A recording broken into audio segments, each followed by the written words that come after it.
bikonu His Excellency Charles Soludo as not going to solution. They go ebe a kono fie na eme ebe a.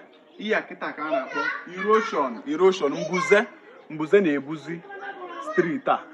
Ebe a na government house. Iya kita anu na government house. Iya kita na ekwukwe na government house. They go ihe mbuze mele ebe a.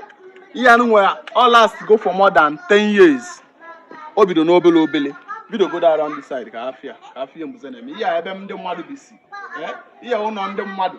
So biko anyị na-akpọ solution that is Soludo ka ọ bịa malifo ga-eme ebe a ndị Ministry of Works abi environment biko video ru m ihe ọfụma ka afia biko inweta video atụsara m video ka Soludo fia tag ya Soludo tag ya ABS tag ya Anambra State biko ka video aga zuo ebe niile negodo ụlọ mmadụ negodo look at just imagine negodo and ndị mmadụ bikwa ebe a ndị mmadụ bisi ebe a kịta ife mezi imagine na alaluzu ụlọ otu a mmiri ka July ka aka no mmiri like mmiri ka na ebido so mezi imagine mmadụ na alalu ụlọ n'ụlọ ichiri obi n'aka biko bịanụ kono nwalifun ga-eme ebe a Soludo biko ka anyị dozie obodo anyị